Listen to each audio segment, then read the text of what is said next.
एक शिक्षक समाज का सबसे अहम पहलू होता है जो बच्चों और समाज को हमेशा सही राह दिखाने और बेहतरी के प्रयासों के लिए प्रेरित करता है। चंदन कश्यप छत्तीसगढ़ के एक ऐसे ही शिक्षक हैं जिन्होंने स्कूल में शिक्षक से लेकर एक जनप्रतिनिधि, एक विधायक बनकर जन सेवक के तौर पर समाज कल्याण के लिए निरंतर कार्य किया।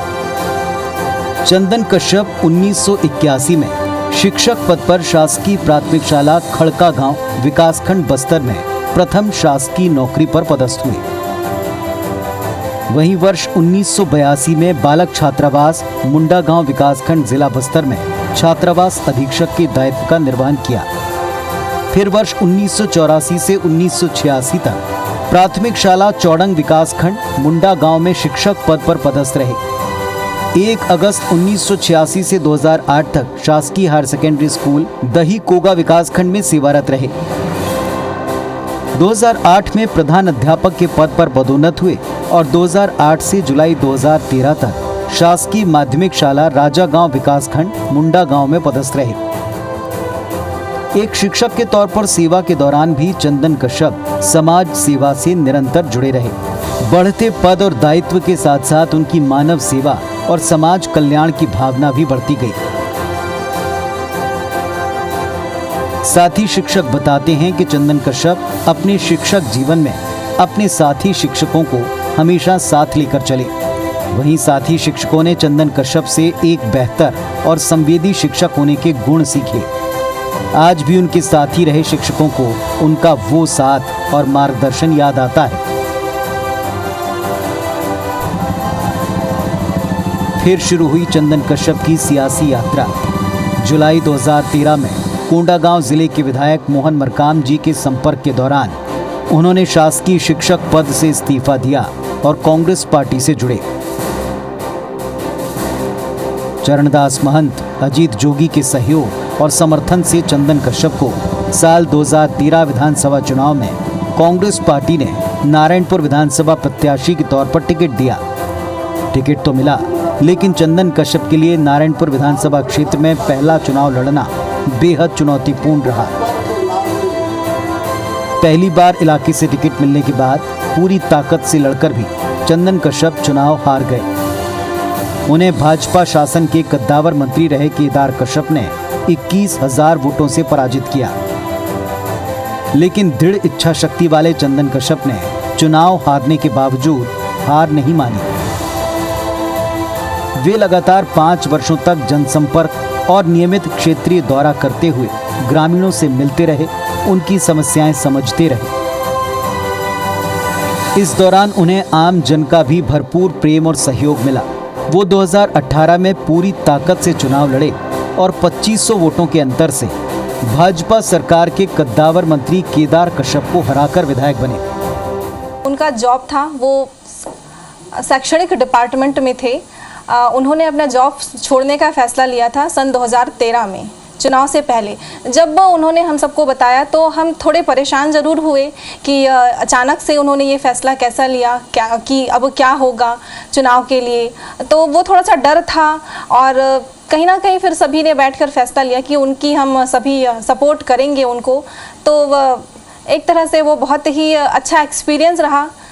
वो चुनाव हमारे हाथ में नहीं था, लेकिन उसके बाद भी एक पापा की जो विल पावर थी, स्ट्रॉन्ग विल पावर जिसको हम बोलेंगे, वो हम लोगों को बहुत इनकरेज करता है कि लाइफ में चाहे जो भी हो हार नहीं माननी चाहिए। उसके बाद उन्होंने 5 साल का जो संघर्ष किया वो हमने देखा। फिर 2018 के चुनाव से पहले उनकी तबीयत सडनली ख़राब हो गई, तो वो भी एक बहुत बड़ा हमारे लिए बोलना चाहिए कि ब्रेक था कि ये उसको हम कैसे फेस करेंगे। लेकिन उसके बाद भी उन्होंने हार नहीं मानी, उसके बाद भी अपनी स्ट्रॉन्ग विल पावर को और स्ट्रॉन्ग किया। उसके साथ ही उन्होंने आगे चुनाव लड़ा और वो जीते, इस मुकाम पे पहुँचे। हमें बहुत गर्व होता है, मुझे एज अ पुत्री, एज अ उनकी डॉटर बहुत गर्व होता है कि मैं उनसे प्रेरणा ले सकती हूँ। पहले वो टीचर थे। 2013 से पहले नारायणपुर विधानसभा क्षेत्र के कार्यकर्ताओं के द्वारा उनको राजनीति में लाया गया। भले वो 2013 का चुनाव जो पहले बार चुनाव लड़े वहाँ पर हार गए, लेकिन उनके द्वारा दिन रात कड़ी मेहनत करके गांव-गांव जाकर जनता के बीच में सभी के सुख दुख में शामिल होकर कार्यकर्ताओं का दिल जीता और वैसे करते करते आगे तक बढ़े। चुनाव जीतने के बाद नारायणपुर विधायक के तौर पर चंदन कश्यप ने बीते 2.5 साल में जिले के विकास के लिए कई सार्थक पहल की। कश्यप बताते हैं कि नारायणपुर जिले में विधायक चुने जाने के बाद 2019 से वो नारायणपुर परियोजना के अध्यक्ष पद की जिम्मेदारी संभाल रहे हैं। फिर 2020 में छत्तीसगढ़ हस्तशिल्प विकास बोर्ड के अध्यक्ष पद की जिम्मेदारी मिली और 1 जून 2021 में शासन की तरफ से उन्हें राज्य मंत्री का दर्जा दिया गया। भूपेश सरकार ने नक्सल प्रभावित जिले नारायणपुर के लिए करोड़ों की सौगात इस दौरान दी है। इस दिशा में नारायणपुर जिले को दूसरे जिलों से जोड़ने दशकों से अंदरूनी इलाकों में सड़क निर्माण कार्य बंद पड़ा था, जबकि अब सड़कों का निर्माण तेज गति से हो रहा है। वहीं पहुंच विहीन इलाकों में नई सड़कों की स्वीकृति के साथ सड़कों का काम लगातार जारी है। सन 2010 में मेरी पोस्टिंग मिडिल स्कूल राजागांव में हुई और उस समय कश्यप सर प्रधान अध्यापक थे। जब हम 2010 में यहाँ शिक्षक बन के आए थे तो शिक्षक का क्या कर्तव्य है और किस तरह से कार्य करना है, कैसे बच्चों को टैकल करना है, ये सारी चीज़ें कश्यप सर से सीखने को मिला। सर जो है सीखने और सिखाने दोनों पर बहुत रुचि लेते थे। वो बच्चों को बहुत अच्छे से उन मनोवैज्ञानिक रूप से उनका अध्ययन करके उन पर काफ़ी ध्यान देते थे और समय के सर बहुत पाबंद थे। जब तक उनके साथ रहने को यहाँ मिला, सर कभी भी अपने कार्यकाल में जब तक उनके साथ हम रहे एक भी दिन लेट से विद्यालय आए हों ऐसा नहीं हुआ और वो हमेशा पहले विद्यालय आते थे और विद्यालय समय पूर्ण होने के 5 मिनट बाद ही वो विद्यालय से जाते थे। विधायक चंदन कश्यप के 2.5 साल के कार्यकाल में नारायणपुर विधानसभा अंतर्गत विभिन्न विभागों में तकरीबन 500 करोड़ रुपए के विकास कार्यों को सरकार से स्वीकृत कराया। तेंदुपत्ता संग्रह को नगद प्रोत्साहन राशि वितरण के लिए विशेष पहल करने बस्तर संभाग आदिवासी बाहुल्य जिलों में नगद प्रोत्साहन राशि का वितरण किया गया। हस्तशिल्प विकास बोर्ड के अध्यक्ष पद पर नियुक्ति होते ही गुजरात में हस्तशिल्प विकास उत्पादों के विक्रय के लिए Kevadia Gujarat statue of unity के पास एकता मॉल में नवीन एम्पोरियम का शुभारंभ किया गया। साथ ही हस्तशिल्प उत्पादों की ऑनलाइन बिक्री अमेजन, फ्लिपकार्ट और अन्य डिजिटल प्लेटफॉर्म पर शुरू की गई। इस माध्यम से जुड़ते ही हस्तशिल्प उत्पादों की बिक्री में तेजी आई और शिल्पकारों को उनकी मेहनत का मेहनताना और सुचारू रोजगार को गति मिली। प्रदेश के अन्य आदिवासी बहुल्य क्षेत्रों में शिल्पियों को कोरोना वैश्विक महामारी के चलते काफी परेशानी देखने को मिली, लेकिन विधायक चंदन कश्यप के प्रयासों से हस्तशिल्प से जुड़े तमाम उत्पादों को बढ़ावा मिला और इसे बनाने वाले लोगों को बड़ा सहारा। विधायक चंदन कश्यप का कहना है कि नारायणपुर जिले का नाम लेते ही अबूझमाड़ की छवि उभरती है। देश दुनिया में नारायणपुर जिला अबूझमाड़ के नाम से ही जाना पहचाना जाता है, लेकिन अब ये जिला निरंतर विकास पथ पर आगे बढ़ रहा है। नारायणपुर जिले का 4000 किलोमीटर का इलाका आज़ादी के दशकों बाद भी विकास की मूल धारा से कटा रहा। नक्सल गतिविधियों और भौगोलिक तौर पर पहुंचबीन होने के चलते यहाँ रहने वाले आदिवासियों को अभी तक उनकी भूमि का मालिकाना हक नहीं मिल पाया। छत्तीसगढ़ में भूपेश बघेल के कुशल नेतृत्व वाली सरकार ने अबूझमाड़ के सर्वे के लिए अहम कदम उठाए। नतीजा ये कि अब तक अबूझमाड़ की 11 पंचायतों का कुशल सर्वे हो चुका है। यहाँ के आदिवासियों को उनकी जमीन का पट्टा दिया गया है। पापा पहले शिक्षक थे, तो पहले तो समय बिताना ज़्यादा होता था। अभी बहुत कम समय बिता पाते हैं हम पापा के साथ। सुबह से लोग पापा से मुलाकात करने आ जाते हैं तो पापा भी ज़्यादा समय नहीं दे पाते हैं। अब वो समाज से जुड़ चुके हैं तो ये समाज के लिए ही अभी कार्य कर रहे हैं और हम चाहते हैं पापा अब समाज के लिए कार्य करते रहें और हम भी समाज के साथ मिलके साथ में पापा के साथ कदम बढ़ा के चल के उनका कार्य को और आगे तक बढ़ाना चाहते हैं। नारायणपुर विधानसभा में विगत 15 सालों से भाजपा शासन में कैबिनेट मंत्री रहे केदार कश्यप को चंदन कश्यप ने पराजित किया। बेशक इन्हें राजनीतिक करियर विरासत में नहीं मिला।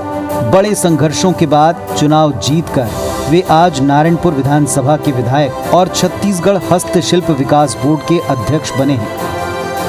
इसके अलावा छत्तीसगढ़ शासन ने इन्हें राज्य मंत्री का दर्जा दिया है, जिसका निर्वहन वो पूरी शिद्दत से कर रहे हैं। इसका जीता जागता उदाहरण है नारायणपुर की खुशहाल जनता और विकास की राह पर बढ़ता उनका निर्वाचन क्षेत्र। आज हम मुलाकात करेंगे क्षेत्र के एक ऐसे शख्सियत से जिन्होंने 33 साल शिक्षक रहे और राजनीति में कदम रखा। आइए हम बात करते हैं चंदन कश्यप जी से। कश्यप जी, 33 साल आप शिक्षक रहे, उसके बाद आपने राजनीतिक जीवन में अपना कदम रखा। कैसा दौर था वो? कैसे आपको शिक्षक थे और फिर राजनीति में जाना, यहाँ आना और विधायक बनना, क्या कुछ देखने को मिला, क्या कुछ सीखने को मिला, विस्तार से बताइए। और मैं सबसे पहले बता दूं, मैं सबसे पहले एक शिक्षक रहा हूं 1981 से, और उससे पहले भी हमारा परिवार कांग्रेस से जुड़ा हुआ था, लेकिन मैं सर्विस करने के कारण खुल के राजनीति में नहीं आ पाया था। लेकिन छोटे भाई के निधन के बाद मुझे पार्टी में जो ऐसा लगा तो मैंने 33.5 साल अपनी सेवाएं देने के बाद मन बदला। मैं मोहन मरकाम के संपर्क में आया। उस समय वह विधायक हार चुके थे, 8 में चुनाव लड़के, उन संपर्क में आया। फिर उनके साथ 1-2 दिन घूमा तो मेरे को ऐसा लगा कि मैं राजनीति में जाना चाहिए, जनता के लिए कुछ करना चाहिए। ये सोचकर मैंने 2013 में अगस्त में अपनी सेवाएं छोड़ूं, वैसा सोच विचार किया, स्वैच्छिक सेवानिवृत्ति आवेदन किया। जाके 2013 के सितंबर 3 तारीख को मेरा रिजाइन स्वीकृत हुआ और मैंने फिर सक्रिय राजनीति में कदम रखा। क्या कुछ दिक्कतें आई? शिक्षक थे, 33 साल शिक्षक रहे क्षेत्र में और अचानक से राजनीति में उतरना और इतने बड़े मुकाम को पाना, ये कैसा था ये सफ़र? मैं पहले ही बता चुका हूँ, मेरे छोटे भाई राजनीति में थे, कांग्रेस पार्टी से थे। उनके निधन के कारण मुझे कुछ ऐसा लगा कि कुछ कर जाना है, इसलिए मैंने अपनी 10 साल की सेवाएं छोड़ दी और राजनीति में कदम रखा। लेकिन कई उतार चढ़ाव आए। मैं दिल्ली, रायपुर, सभी जगह बड़े बड़े नेताओं के पास गया, निवेदन किया। तब जाके उस समय पूर्व मुख्यमंत्री, जो वह प्रथम मुख्यमंत्री कहना चाहिए, आदरणीय जोगी जी से मिला। उस समय तत्कालीन अध्यक्ष आदरणीय चरणदास महंत जी से मिला। उनके मार्गदर्शन में, उनके आशीर्वाद से मुझे 13 में टिकट मिला और मैंने चुनाव लड़ा। लेकिन उस समय असफलता हाथ लगी, लेकिन मैंने हिम्मत नहीं हारा। 5 साल तक चुनाव हारने के बाद निरंतर घूमता रहा। और एन वक्त में जब 6 महीना बचे थे, 1 फरवरी 2018 को मैंने अपना जन्मदिन बनाया और मांस मदिरा जो भी मैं खाता पीता था सबको टोटली बंद कर दिया और राजनीतिक सक्रिय भागने की दौड़ चालू किया। और 1.5 महीने के बाद 14 अप्रैल 18 को मुझे पैरालिसिस का अटैक आया। फिर भी मैंने हिम्मत नहीं हारा और मेरे 5 साल के कार्यक्रम ने मुझको यहाँ तक राजनीति में पहुँचाने वाले हमारे आदरणीय मोहन मरकाम जी, कवासी लखमा जी और आदरणीय दीपक भाई जो वर्तमान में सांसद हैं, इन्होंने मेरे क्षेत्र में 5 साल तक लगातार दौरा किया, मेरे से कार्यक्रम करवाया। मैं पैसा के बारे में नहीं सोचा और मैंने बड़े बड़े कार्यक्रम किए। वहाँ मोहन मरकाम जी, आदरणीय मंत्री कवासी लखमा जी और आदरणीय सांसद दीपक भाई जी ने भरपूर साथ दिया। और जब पैरालिसिस होने के बाद भी मैंने हिम्मत नहीं हारा, उसके बाद भी सतत मैं टिकट की चाह में रहा। तब मुझे तीनों नेताओं ने आला कमान, आदरणीय भूपेश बघेल जी वर्तमान में मुख्यमंत्री हैं, उनके पास ले गए, सबके पास ले गए और बोले कि चंदन कश्यप इस बार बहुत मेहनत किया है, हमने देखा है और हम गारंटी लेते इस बार ये जीतेगा, 100 के रहेगा तो भी इनको टिकट दिया जाए। सबसे बड़ी चुनौती रहती है, आप जिस विधानसभा से आप एमएलए हैं, ये विधानसभा 3 जिलों में है, तो इन तीनों जिलों में जो बटे हुए क्षेत्रों पे विकास कार्यों पे नज़र रखना, दौरा करना, यहाँ के कार्यकर्ताओं से मिलना, ये कैसे कर पाते हैं आप? काफ़ी लंबा डिस्टेंस हो जाता है, नारायणपुर, मर्दापाल, भानपुरी, इसके बारे में। कठिन तो जरूर है विधानसभा क्षेत्र, लेकिन मन में एक बार विचार कर ले, ठान ले हम, तो कोई काम असंभव नहीं है। असंभव को संभव करना ही हर आदमी का कर्तव्य होना चाहिए। ये थे चंदन कश्यप जी, इलाके के विधायक। 2.5 साल के कार्यकाल में इन्होंने इलाके में बहुत से विकास कार्य किए हैं। सामने बहुत सारी चुनौतियां तो हैं, लेकिन ये पीछे मुड़ कर देखना नहीं जानते हैं।